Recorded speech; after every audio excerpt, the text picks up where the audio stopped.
데살로니가전서 1장 4절로 10절 말씀입니다. 신약 성경 329쪽입니다. 신약 성경 329쪽입니다. 신약 성경 329쪽입니다. 다 찾으신 줄로 알고 우리 함께 교독으로 저부터 봉독하도록 하겠습니다. 하나님의 사랑하심을 받은 형제들아 너희를 택하심을 아노라. 이는 우리 복음이 너희에게 말로만 이른 것이 아니라 또한 능력과 성령과 큰 확신으로 된 것임이라.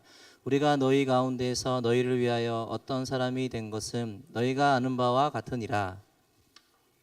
또 너희는 많은 환난 가운데서 성령의 기쁨으로 말씀을 받아 우리와 주를 본받은 자가 되었으니 그러므로 너희가 마게도냐와 아가야에 있는 모든 믿는 자의 본이 되었느니라. 주의 말씀이 너희에게로부터 마게도냐와 아가야에만 들릴 뿐 아니라 하나님을 향하는 너의 믿음의 소문이 각처에 퍼졌으므로 우리는 아무 말도 할 것이 없노라.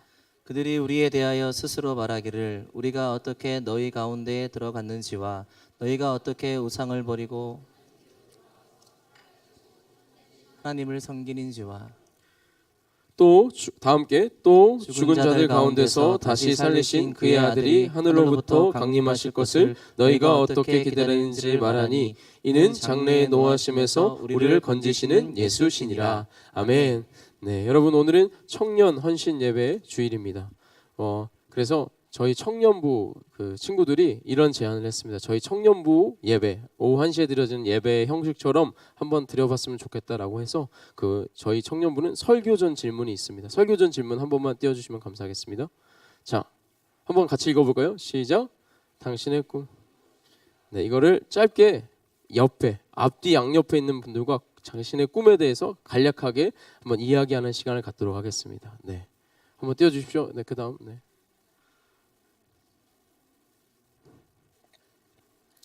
네, 나눔 좀 하고 오겠습니다. 네, 얘기해 주세요. 옆에 꿈에 대해서. 네.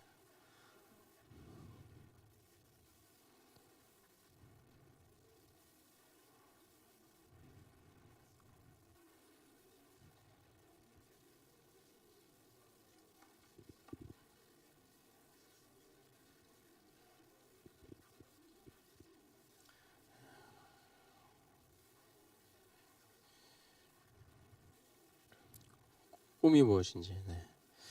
청년부 예배 때는 이거 나눔하고 제가 지목해서 꿈을 여쭤봅니다. 네, 그래서 반드시 나눠주셔야 합니다.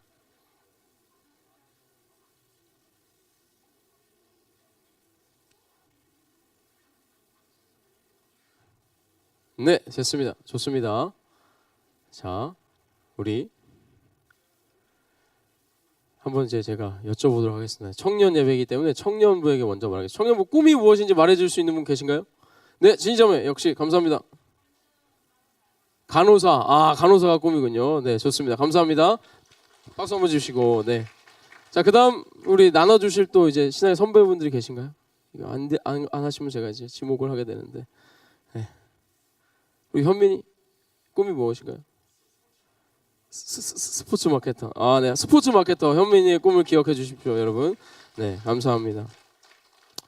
우리 요 정도까지만 나눠보도록 하겠습니다. 네, 오늘 설교 제목은 온전히 그리고 새롭게라는 제목으로 여러분과 말씀 나누기를 원합니다. 청년 헌신 예배에 오신 여러분을 환영합니다. 아멘. 우리 앞뒤 양옆에 있는 지체분들과 인사 나누며 나아가도록 하겠습니다.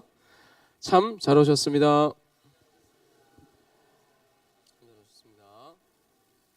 한 번 더 인사 나누겠습니다. 진심을 가득 담아서 하나님은 당신을 사랑하십니다. 저도 여러분을 사랑합니다. 네, 사랑합니다. 감사합니다. 오늘 교회 소식이 소개하는 청년 헌신 예배의 소개 문구를 보니 이렇게 되어 있습니다. 교회의 청년들이 하나님 나라를 꿈꾸며 살아가기로 결단하며 드리는 예배라고 하고 있습니다. 여러분, 청년들은 누구일까요? 저는 이 문구와 아주 연관이 깊다라고 생각합니다. 청년이라고 말하면 흔히들 젊은이들만 가리킨다라고 생각합니다. 그런데 오늘날 이런 구분은 많이 희미해져 가고 있습니다. 일단 우리나라 정부만 하더라도 이제 만 45세까지를 청년으로 보고 청년 혜택을 주고 있습니다. 갑자기 청년이 되었다. 손 좀 들어주시겠어요? 갑자기 청년이 되었다. 네. 만 45세까지. 근데 또 어떤 지자체는 만 49세까지를 청년으로 쳐주고 있습니다. 자, 내가 임실인가요? 임실 가면 청년이 되는 분 손 들어주십시오. 네. 청년이 되셨어요. 우리 이제 다음 주에 청년부 예배 오시면 됩니다. 자, 심지어 정확한 출처는 없지만 우리나라를 비롯한 해외 인터넷 매체들에서도 자주 인용이 되었던 유엔이 발표했다는 기준으로는 만 65세까지 청년입니다. 자, 청년 되었다 손. 자, 청년이 되었다. 자, 우리 교회 너무 젊은 교회. 이제 환박 웃음을 지으시네요. 우리 이제 청년 교회가 돼버렸어요. 우리 만 65세까지가 청년이래요. 기분도 좋은데 출처가 확인 안 됐다고 하더라도 그냥 청년으로 치는 게 어떨까 싶습니다. 우리 앞뒤 양옆에 한 번만 더 인사하겠습니다. 안녕 이렇게. 안녕. 네. 네. 이처럼 청년의 의미를 나이라는 숫자에 국한시킬 수는 없는 것 같습니다. 청년이라는 단어는 푸르른 시절을 의미하죠. 왜 청년의 때가 푸르를 수 있을까요? 청년된 여러분 집중해 주십시오. 청년은 왜 푸르를 수 있을까요? 꿈이 있기 때문입니다. 철학자 키에르케고르는 이렇게 이야기했습니다. 젊음이란 꿈이다. 사랑이란 꿈의 내용이다. 젊음이란 꿈이다. 사랑이란 꿈의 내용이다. 철학자 키에르케고르의 말을 인용해서 생각해 본다면 청년은 꿈을 꾸는 사람이다라고 할 수 있는 것 같습니다. 그리고 그 꿈의 내용은 우리가 사랑하는 것입니다. 그리고 여기 앉아 있는 우리 모두는 나이 때문이 아니라 유엔 발표 때문이 아니라 우리는 모두 같은 분을 사랑하는 자들입니다. 그리고 같은 곳을 꿈꾸는 자들입니다. 바로 하나님을 사랑하고 그 하나님의 나라를 꿈꾸는 자들입니다. 그래서 여기 있는 우리 모두는 청년이 되는 것입니다. 오늘 이렇게 수없이 많은 청년들 앞에서 하나님 나라를 꿈꾸며 살아가기로 결단하는 이 예배를 함께 드릴 수 있게 되어서 너무나도 기쁩니다. 이 예배 가운데에 어떤 말씀이 좋을지 꽤 많은 고민과 생각을 했습니다. 그리고 우리의 꿈과 꿈의 내용을 이루어가는 주체이자 방법이며 그것들을 미리 경험할 수 있는 무대인 주님께서 원하시는 교회, 그리고 믿음의 사람 교회 공동체가 어떤 곳인지에 대해서 어떠해야 하는지에 대해서 함께 나누고자 마음을 먹었습니다. 2023년 기독교 윤리실천운동 기윤실에서 발표한 한국 교회에 대한 사회적 신뢰도 조사에 따르면 신뢰하지 않는다라고 답한 수치가 74%를 차지하는 것으로 나타났습니다. 심지어는 신뢰하지 않는다라고 답한 사람들 중에서 기독교인들의 비중이 37%를 차지하고 있었습니다. 우리는 이 결과를 어떻게 받아들여야 할까요? 교회에 대한 인식이 세상 속에서 땅에 떨어졌다라는 것이며 심지어는 교회 밖뿐만 아니라 교회 안에서도 교회에 대한 신뢰도와 기대가 믿음의 사람들에 대한 신뢰도와 기대가 크지 않다라는 것을 알 수 있는 결과입니다. 쉽게 말해서 교회가 세상을 걱정하는 것이 아니라 세상이 교회를 걱정하는 지경에 이르렀다라는 것입니다. 이러한 현실이 되기까지 교회는 그리고 교회된 우리 한 사람 한 사람은 손을 놓고 가만히 보고만 있었을까요? 아닙니다. 여러 가지 시도를 했습니다. 세상과는 분명하게 다른 온전하고 새로운 공동체가 되어야 한다라고 하며 여러 가지 방법들을 택하고 행해봤습니다. 교회 건물을 크게 짓고 교회 시설을 개선해서 사회의 개방도 해보고 교회의 의사결정 과정을 투명하고 민주적으로 진행하고 교회의 운영도 깨끗하고 투명하게 운영하자고 결단도 하고 실행도 해보았습니다. 목회자나 성도들의 삶을 들여다보자라는 자성의 움직임도 분명히 있었습니다. 또 뭐가 있을까요? 교회는 흩어져야 하고 계속해서 세워져야 한다며 분립개척이나 선교사를 파송하는 일에도 열심을 다했습니다. 또 이웃과 세상에 우리가 받은 사랑을 흘려보내야 한다라고 하며 봉사와 구제에 힘쓰기도 했습니다. 그래서 그 결과는 어떻습니까? 우리가 목 놓아 외친 대로 교회와 교회된 저와 여러분 한 사람 한 사람은 정말로 세상과는 분명하게 다른 교회 공동체가 되었습니까? 세상과는 완전하게 구별된 온전하고 새로운 믿음의 사람, 진정한 교회로 세워져서 여러분들의 삶 가운데에 살아가고 계십니까? 아멘. 감사합니다.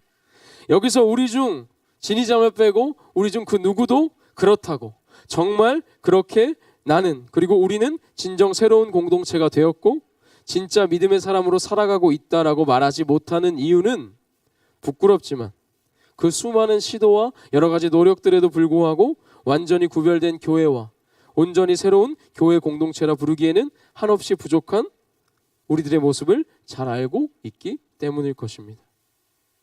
그런데 오늘 본문 이 데살로니가 전서라는 편지의 수신자인 데살로니가 교회는 그런 우리의 모습과는 사뭇 달라 보입니다. 무엇이 다른지 먼저 데살로니가 전서가 쓰여진 배경과 바울로부터 이 편지를 받게 되는 데살로니가 교회에 대해서 살펴보길 원합니다. 사도 바울이 1차 전도 여행을 마치고 2차 전도 여행을 떠나려고 할 때 마게도니아 사람의 환상을 보고 유럽으로 전도지를 바꾸게 됩니다. 유럽으로 향한 바울이 처음으로 방문한 지역이 이 화면에 나와 있는 빌립보 지역입니다.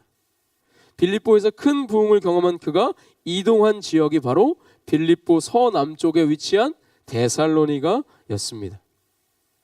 오늘날에도 데살로니가는 굉장히 큰 도시입니다. 그런데 당시에도 로마에서 그리스를 지나 아시아로 가는 길목에 위치해 있던 데살로니가는 그 당시에도 굉장히 큰 도시였습니다. 바울이 이 데살로니가에서 사역을 시작하는데 사도행전은 바울이 데살로니가라는 도시에서 사역을 3주 동안 했다라고 기록하고 있습니다. 3주요. 그런데 거주하며 복음을 전한 것까지 포함한다면 6주가량 머물렀을 것이다라고 많은 학자들은 생각합니다. 3주든 6주든 짧은 기간인가요? 긴 기간인가요? 짧은 기간이 긴 기간인가요? 짧은 기간입니다. 목회 사역을 하기에는 굉장히 짧은 기간입니다. 왜 이렇게 바울은 데살로니가에서 짧게 사역했을까요? 유대인들의 핍박이 시작되었습니다. 그리고 이 유대인들의 핍박을 피해 베레아 지역으로 급하게 이동하게 되죠. 근데 이 베레아까지 데살로니가에 있던 유대인들이 쫓아와서 계속해서 핍박을 합니다. 그래서 다시 한번 이 유대인들을 피해 아테네로 이동하게 됐다라고 사도행전은 기록하고 있습니다. 아테네에 도착한 바울은 개척한 지 얼마 되지 않아 떠나올 수밖에 없었던 데살로니가 교회의 상황이 어떠한지, 또 교회 공동체 지체들 한 사람 한 사람이 믿음을 잘 지키고 있는지 궁금하고 마음이 쓰이며 걱정되었습니다. 그래서 바울은 아테네에서 디모데를 데살로니가로 보내게 됩니다. 형편을 알아보고 와 달라라고. 이 디모데가 데살로니가에 가서 교회의 형편을 살펴보고 사람들을 만나고 돌아오는 사이에 바울은 고린도로 옮겨가게 됩니다. 그리고 고린도에서 2년 정도 머물며 바울은 데살로니가 성도의 소식을, 데살로니가 교회의 소식을 가지고 온 디모데의 이야기를 듣고 편지를 쓰기 시작하는데 바로 그 편지가 오늘 우리가 읽은 데살로니가 전서입니다. 그러니까 이 데살로니가 전서는 주후 50년경 예수님이 승천하신 지 약 20년 정도밖에 되지 않았던 시기에 쓰여진 편지예요. 바울이 2차 전도 여행 중에 썼던 굉장히 초창기에 속하는 서신입니다. 이 편지의 내용은 무엇일까요? 바울은 걱정했는데 데살로니가 교회를 향한 감사와 격려만 담겨 있습니다. 바울은 분명히 걱정했습니다. 함께 얼마 있지 못하고 떠나온 그 교회가 잘 서갈 수 있을지 걱정했어요. 그러나 바울의 걱정과는 다르게 데살로니가 교회는 세상과는 완전히 구별된 온전하고 또 새로운 공동체로 믿음 위에 든든히 서 있었습니다. 그들은 하나님의 말씀을 받았고 그 말씀을 통해 진정한 회심을 했습니다. 우리 한번 말씀 읽어볼까요? 시작. 또 너희는 많은 환난 가운데서 성령의 기쁨으로 말씀을 받아 우리와 주를 본받은 자가 되었으니 그러므로 너희가 마게도냐와 아가야에 있는 모든 믿는 자의 본이 되었느니라. 아멘. 그들은 하나님의 말씀을 받았고 그 말씀을 통해 진정한 회심을 했습니다. 자신들이 놓지 못하던 우상들을 끊어내고 바울 일행과 그들이 전한 예수님을 본받았고 더 나아가 다른 이들에게 본이 되는 자들이 되었습니다. 그렇게 진짜 복음을 믿는 진정한 믿음으로 세상 가운데 영향을 끼치는 자들이 되었다라고 오늘 본문 말씀은 말해주고 있습니다. 데살로니가 교회는 세상 속에서 진정 새로운 공동체로 모이고 세워지며 살아가고 있었습니다.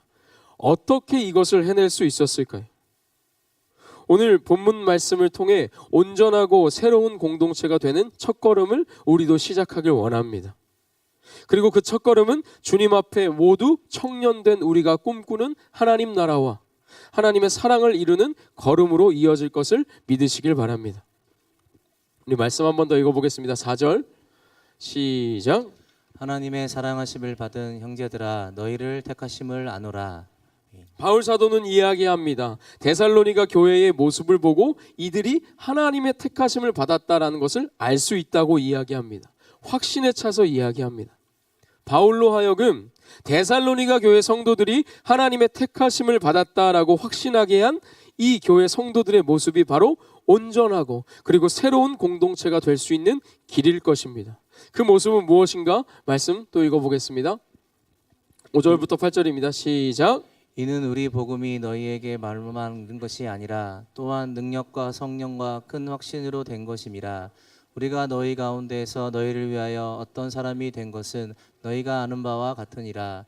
또 너희는 많은 환난 가운데에서 성령의 기쁨으로 말씀을 받아 우리와 주를 본받은 자가 되었으니 그러므로 너희가 마게도나와 아가야에 있는 모든 믿는 자의 본이 되었느니라.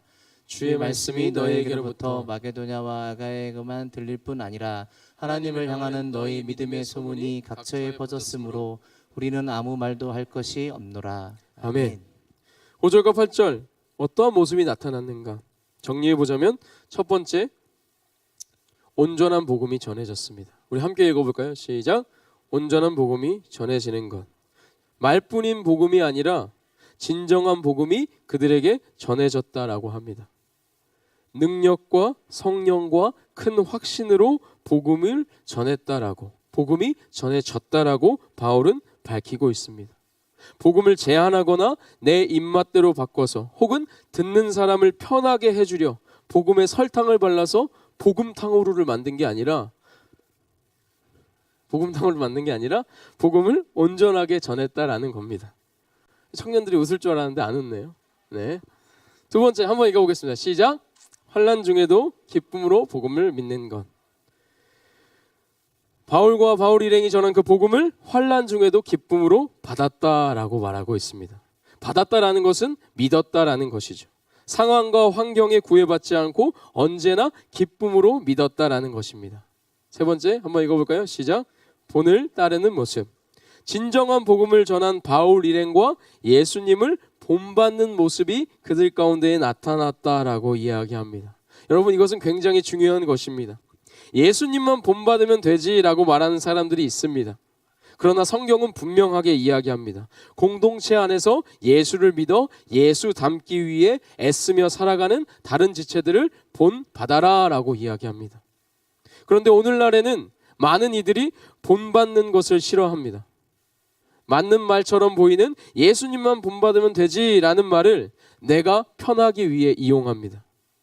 여러분 나보다 한 발자국이라도 앞서 예수를 따르는 길을 먼저 걷고 있는 지체를 본받는 우리가 되길 소망합니다. 소망합니다. 아멘. 네 번째 읽어보겠습니다. 시작. 본이 되어주는 것. 본이 되어주는 것. 본이 되는 것입니다. 본 받는 것뿐만 아니라 자기 자신도 누군가에게 본이 되는 사람이 되어야 한다라는 것입니다. 마지막 함께 읽어보겠습니다. 시작. 세상에 영향을 미치는 것. 이러한 모습들이 모여 교회된 우리 한 사람 한 사람이 이웃과 지역과 세상에 영향력을 미쳐야 한다라고 말하고 있습니다. 다시 서론에서 언급했던 문제로 돌아가 봅시다. 오늘날 교회의 신뢰도, 교회와 믿는 사람들에 대한 인식이 땅에 떨어진 이유는 무엇입니까? 바로 이러한 모습이 사라졌기 때문입니다.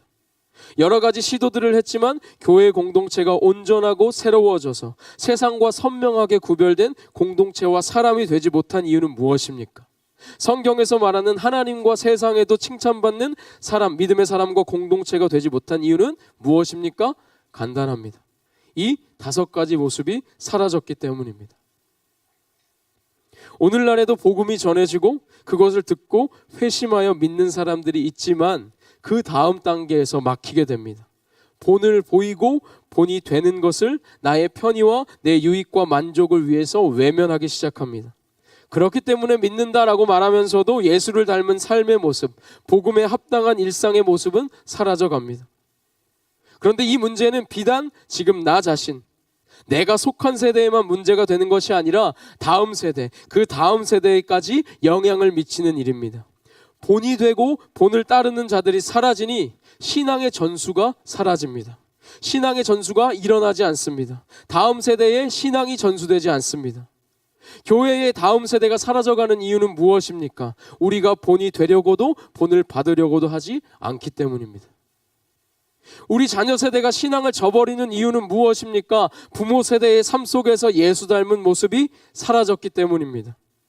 세상 속에서 예수 믿는 사람들을 보기 어렵거나 믿는다 말해도 믿지 않는 자와 구별이 안 되는 이유는 무엇입니까? 예수와 신앙의 선배들의 본을 따르지 않고 또 뒤따라오는 누군가에게 본이 되어주지 못했기 때문입니다. 그러나 그럼에도 누군가는 이야기할 수 있습니다. 나 개인의 삶이나 나 개인의 신앙에는 아무런 문제가 없다고요.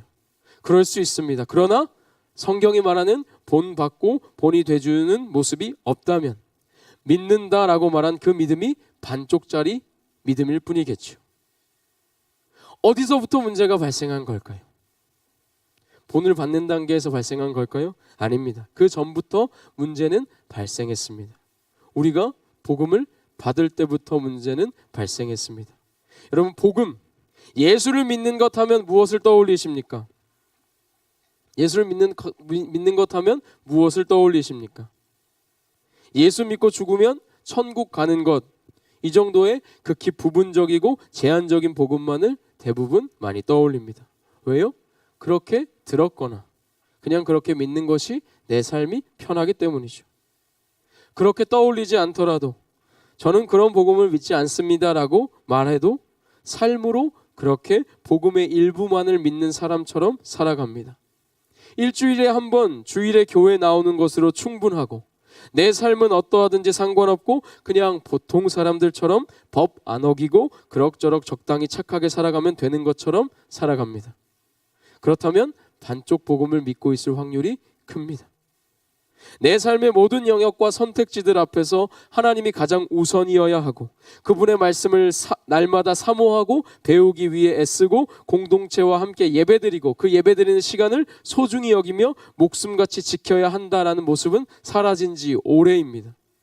취업이 중요하고 시험이 중요하고 벌이가 중요하고 자녀가 중요하고 내 시간과 내 여가가 나 자신이 가장 중요한 그 삶이 바로 예수 믿으면 나중에 죽어서 천국 간다 식의 반쪽짜리 복음을 믿는 삶의 모습입니다.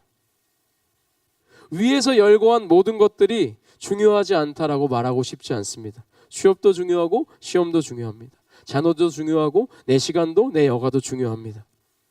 저도 오히려 정말 중요한 것이라고 생각합니다. 그러나 그 어떤 것도 하나님보다 중요하진 않습니다. 중요할 수 없습니다. 중요할 수 없습니다. 그리고 특별히 오늘 청년부 지체들에게 도전하고자 합니다.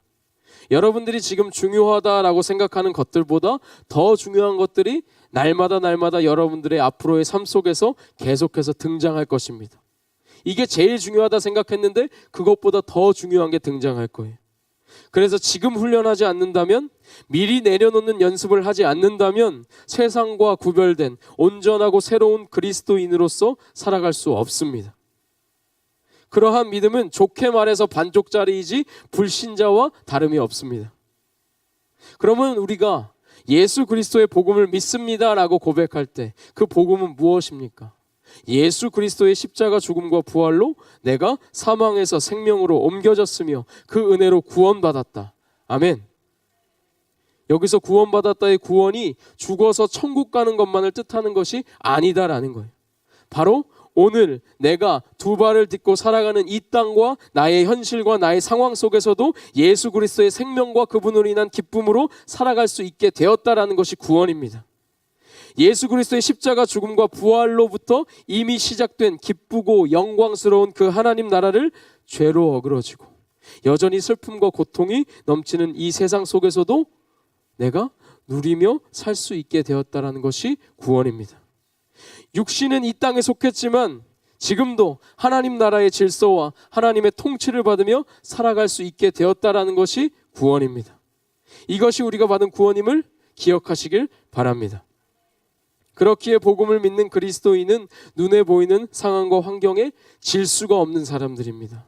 무릎 꿇지 않을 수가 있는 것입니다. 그렇기에 복음을 믿는 그리스도인은 내 옆의 지체를 세상과 똑같은 잣대와 기준으로 판단할 수 없는 것입니다. 그렇기 때문에 복음을 믿는 그리스도인은 하나님을 그 무엇보다, 그 누구보다, 그 어떤 것보다 가장 사랑할 수밖에 없는 사람들인 것입니다. 이것이 저와 여러분이 믿는 복음입니다. 다시 한번 여러분께 묻겠습니다. 모든 청년 여러분, 고개를 드시고 다시 한번 묻겠습니다. 여러분, 이 복음을 믿으십니까? 믿으셔야만 합니다. 그것이 주님의 청년된 우리가 꿈꾸는 하나님 나라와 하나님의 사랑을 누리며 살아갈 수 있는 유일한 길이기 때문입니다. 그렇게 믿는다라고 한 자들이 믿는다라고 말로만 끝나는 것이 아니라 믿음으로 온전히 그리고 새롭게 살아가는 우리와 같은 자들에게 나타나야 할 모습이 있다라고 오늘 본문 말씀은 우리에게 이야기해 주고 있습니다. 우리 한번 읽어보겠습니다. 시작. 우상에서 돌아서는 것입니다. 여러분, 예전에는 우상이 눈에 보이는 것들이었습니다. 신상, 나무, 돌, 태양과 같은 것들이었어요. 그리고 그것들을 우리가 숭배하는 것과 같은 분명한 모습과 양상이 나타났어요. 그러나 오늘날 우상은 악한 세력의 계략은 더욱더 간교해졌습니다. 눈에 보이지 않는 우상들이 침투했어요. 그리고 우리가 그것들을 지배하는 것 같은 모습으로 우리를 속이며 다가옵니다. 욕망은 눈에 보이지 않습니다. 그 욕망을 잘 사용하여서 나의 것으로 만들면 여러 가지를 성취하고 여러 가지를 이룰 수 있을 것 같지만 실상은 그렇지 않습니다. 욕망은 커지고 커져서 한 사람을 삼키는 것을 우리는 잘 알고 보고 있습니다. 이것뿐일까요? 교만이나 그 반대되는 자기연민이나 자녀, 취업, 배우자, 가정 등등 하나님보다 내가 더 중요하게 여기고 더 많은 시간과 관심과 에너지를 쏟는 것 전부가 우상입니다. 성경은 이러한 모든 것들로부터 돌이켜서 우리의 모든 영역의 주인을 하나님께로 돌려드려야 된다라고, 그 회심이 나타나야 한다라고 말하고 있습니다. 그리고 두 번째입니다. 함께 읽겠습니다. 시작. 섬김입니다. 종이 되는 것, 하나님의 종이 되는 것, 하나님을 섬기는 모습이 나타나야만 합니다. 우리가 하나님을 섬길 때 중요하게 생각해야 할 것이 있습니다. 무엇이냐? 종은 내가 주인을 위해 해준다라고 생각하지 않습니다. 당연히 해야 할 일을 하는 것이라고 생각합니다. 주인의 것을 주인에게 드린 것뿐입니다. 그러나 우리 안에, 아니 제 안을 들여다보면 이 종의 정체성에 맞지 않는 모습이 너무나도 많이 보입니다. 내가 다 한다. 내가 다 하고 있다. 나 혼자 한다. 내가 해드린다. 이 정도 했으면 됐겠지. 이걸 왜 종이 정합니까? 이러한 잘못된 섬김과 잘못된 종의 모습에서부터 또 다른 감정이 생겨납니다. 그것은 무엇입니까? 저 사람은 왜 저렇게밖에 안 하지? 저 사람은 왜 저러지? 비난하고 판단하기 시작합니다. 혹은 그 반대로 저 사람은 저렇게까지 하는데 나는 왜 이것밖에 못할까? 비교하며 자기 연민에 빠집니다. 두 모습 다 주인이신 하나님이 아닌 사람을 보고 있는 것입니다. 나타나는 모양만 다를 뿐 본질은 동일한 우상 숭배입니다. 예수 믿으면 마땅히 보여야 할 반응과 감당해야 할 것들이 있습니다. 내가 아니라 예수님과 그분이 하신 말씀이 최우선이라는 고백을 포함하는 것이 믿음이기 때문에 예수를 믿는 것에서는 세상에서 당연하다 말하는 권리를 포기해야 하는 권리 포기가 요구됩니다. 내 시간과 내 에너지를 쏟아야만 합니다. 말씀을 마치겠습니다. 마지막 세 번째입니다. 함께 읽어보겠습니다. 시작. 다시 오실 주님을 기다리는 신앙이 필요합니다. 그 마음이 필요합니다. 여러분, 삶은 지칩니다. 피곤하고 힘들고 때로는 낭망도 됩니다. 먹고 살기 위해 무언가를 해야 하고 그냥 이 정도로만 살아도 좋겠다 싶지만 이 정도로만 살 수 있다라는 보장도 없으며 뭔가를 할 때마다 삶은 흔들리고 출렁거려서 늘 뭔가를 대비해야 합니다. 그런데 그런 삶 가운데에 하필 하나님은 나를 선택하셔서 믿음을 갖게 하셨습니다. 그 믿음에 합당한 삶을 살아가라라고 말씀하십니다. 세상은 권리라 말하는 권리를 포기하고 내 일상을 살아내느라 이미 다 써버린 것 같은 나의 에너지와 시간을 더 쥐어짜서 하나님께 드려야만 합니다. 왜요? 그것이 우리의 믿음이기 때문입니다. 반주할 수 있도록 피아노 열어주십시오. 그것이 하나님의 십자가 사랑에 대한 우리의 자연스러운 반응이기 때문입니다. 그런데 그런 진짜 믿음의 삶을 선택하고 일단 걷기 시작하면 걷기 전에는 두렵고 떨리기만 했던 그 길 가운데에 기쁨을 발견할 수 있습니다. 이미 시작된 하나님 나라를 누림에서 오는 기쁨, 하나님의 통치를 받음에서 오는 자유함이 우리 한 사람 한 사람의 삶 가운데에 경험되기 시작합니다. 그러면서도 물론 때로는 힘들고 지치는 상황을 마주할 때도 있겠지요. 그래서 믿음의 사람들은 고백하는 것입니다. 날마다 주님 곧 오시옵소서, 주님 어서 오시옵소서 외치고 갈망하며 꿈꾸게 되는 것입니다. 그렇기 때문에 우리는 그것을 꿈꾸는 자들이기 때문에 주님 앞에서 모두 청년인 것입니다. 사랑하는 여러분, 곧 오실 주님을 열망하고 꿈꾸고 계십니까? 꿈꾸고 계십니까? 우리 안에 진짜 믿음이 있고 그 믿음에 따라 지금 이 땅에서도 하나님 나라를 누리며 살아내고 계시다면 이 열망과 꿈이 있으셔야만 합니다. 그분을 간절히 소망하고 기다리며 꿈꾸는 저와 여러분이 되기를 소망합니다. 그리고 마지막으로 중요한 것이 있습니다. 바울이 이 모든 것들을 말하며 각 사람이다 라고 말하지 않습니다. 여러분이라는 단어를 계속해서 사용합니다. 데살로니가 교회에 나타난 이 모든 모습들이 우리 한 사람 한 사람에게 분명히 나타나야 하는 것들이지만 그것은 개인으로서는 나타내고 지킬 수 있는 것들이 아닙니다. 그것은 우리가 함께 지켜야 하는 것입니다. 함께 나타내야 하는 것입니다. 사랑하는 여러분, 사랑하는 청년 여러분,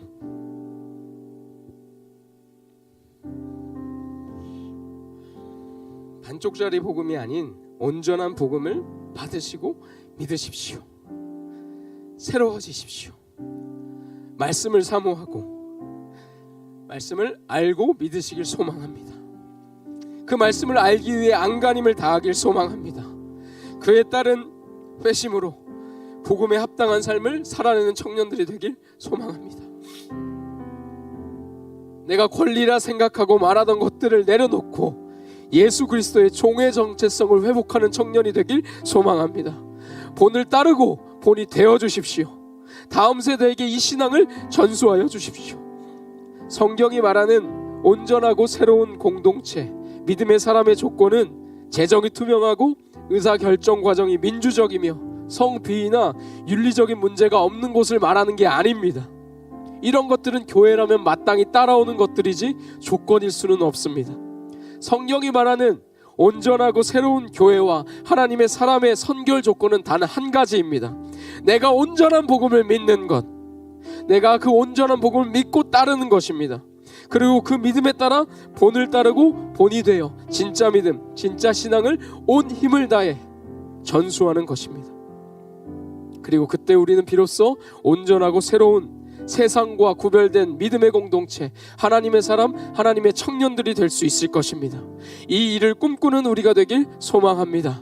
우리 이 시간 말씀을 붙잡고 기도하며 나아가길 원합니다. 주님, 내가 온전한 복음을 붙잡길 원합니다. 내가 온전한 믿음으로 주님을 섬기길 원합니다.